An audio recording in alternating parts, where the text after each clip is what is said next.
What if they meant me? I never believed silence could be terrifying. Not until I met the twins. They arrived on a rainy afternoon in April. Twin girls, identical, silent, June and Jennifer. Even now, just saying their names gives me chills. They came from a troubled background. Foster homes, school suspensions, unexplained accidents. Everywhere they went, bad things seemed to follow. We weren't told much, just that they had a history of extreme detachment and selective mutism. But it wasn't mutism. They could speak. They just chose not to.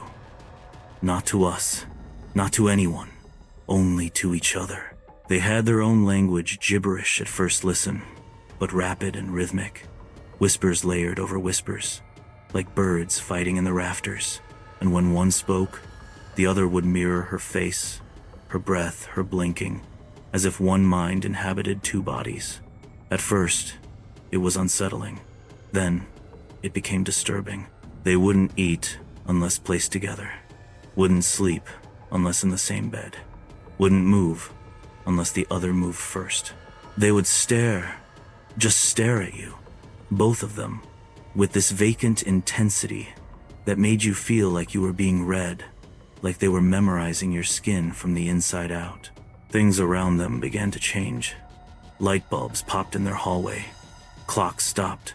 Small animals, birds, squirrels, would be found dead outside their window, necks twisted in ways that made no sense.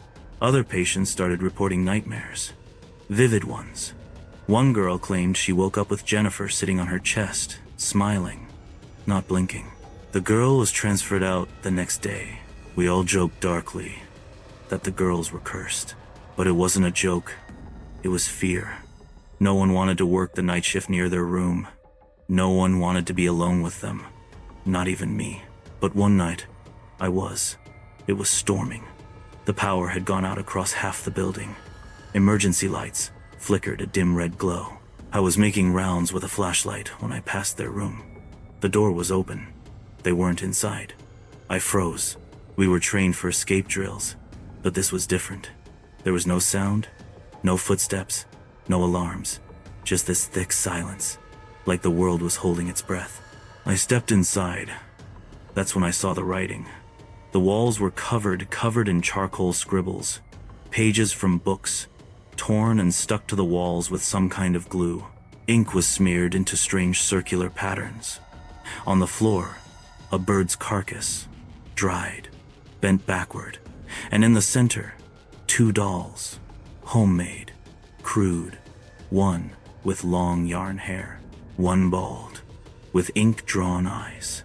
Both had my name written on their chests, over and over and over again. "Come play, Mr. Paul." I backed out of the room. I didn't want to run. I wanted to sprint, but my legs wouldn't move properly. I turned toward the hall. They were standing there, June and Jennifer, still as statues, soaking wet, as if they'd been outside, barefoot, smiling. Jennifer stepped forward, head tilted, and then, for the first time, she spoke. She dreams when we tell her to. Her voice was too deep, off, like it wasn't hers. She'll wake when one of us dies. I turned and left. I don't remember the walk. I don't remember how I got back to the front desk. I just remember the sound of my own heart and the thick pounding in my ears like someone drumming underwater. I asked to be moved to another wing. They approved it. No questions asked. A month later, the twins were transferred to a psychiatric hospital.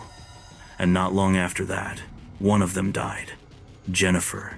Suddenly, without cause. The doctors said it was heart inflammation, but she was only 19. Healthy, strong. The day before, she'd written in her journal, "Today, I give up my life so June can live." June recovered. Slowly, she began to speak to others. She left the hospital years later and lives a quiet life now, somewhere in the South. She refuses interviews. She won't talk about her sister. Some say they had psychic abilities. Some say they were possessed. Others think they were just broken by a world that never understood them. But I know what I saw. I know what I heard, and I still wake some nights hearing that voice. She'll wake when one of us dies. Because I've never been sure they were talking about themselves. What if they meant me?